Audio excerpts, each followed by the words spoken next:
Hello everyone! During this video I will be going over what glycoproteins are and their role in cell recognition. So all cells, as we know, have a cell membrane that separates the interior of a cell from the exterior. It consists of various embedded proteins, and glycoproteins happen to be one of many.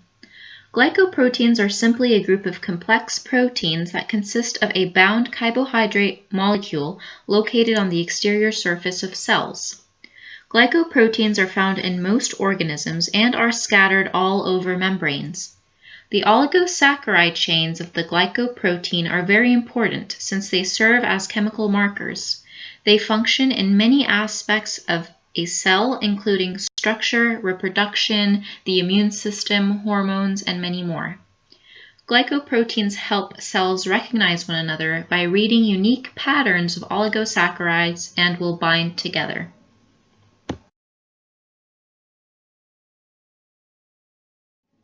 Membrane proteins have many cellular functions, but I'll be focusing specifically on cell recognition. Cell recognition is important for different functions. For example, it helps our immune system recognize if foreign invaders have entered our body. Glycoproteins vary in function and task. So some glycoproteins are specifically found on sperm cells that help it bind to the membrane of an egg to allow for complete fertilization. The diversity of these complexes and their location allows membrane carbohydrates to function as markers and to distinguish different cells from one another. Cell recognition is observed in trying to detect foreign cells, organization and cell sorting, and even blood type compatibility.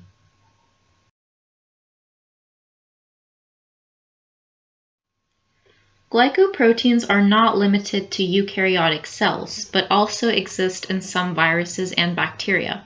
For example, viruses can use and take advantage of glycoproteins to bind and infect a host cell. There are envelope viruses, and these envelopes are made of either lipid or glycoproteins. Some analysis of viral envelope glycoproteins reveal that viruses have a wide range of folds to facilitate their attachment with proper host receptors.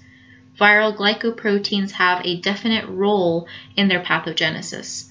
In most cases, the first attachment site of the virus is either a glycan or a glycoprotein or even a glycolipid. So glycoprotein receptor interactions also play important roles in pathogen pattern recognition and in the regulatory signals that control the activities of cells of the immune system. So as for diseases, there are many diseases associated with the role of glycoproteins and cell recognition. Since I already mentioned the immune system earlier, a lot of fatal viruses we have today have a lot to do with glycoprotein recognition. Antigens are known to trigger the immune system into action, and antigens could be anything from proteins to polysaccharides to glycoproteins that are present on the surface of some viruses or bacteria. The picture to the right shows the Ebola virus and its glycoprotein spikes. Our antibodies work by binding to the antigen and making it inactive or neutralizing it. That makes it easier for our immune system to either attract phagocytes or killer cells or enzymes to destroy the infected cell. The primary target in cell activation is mediated through the viral glycoprotein, which presents an antigenic stimulus to either macrophages or other immune cells, which results in a strong activation of the immune system. If the glycoproteins were absent or mutated in some way, then there wouldn't be a proper immune response to recruit more immune cells and destroy the virally infected host cells.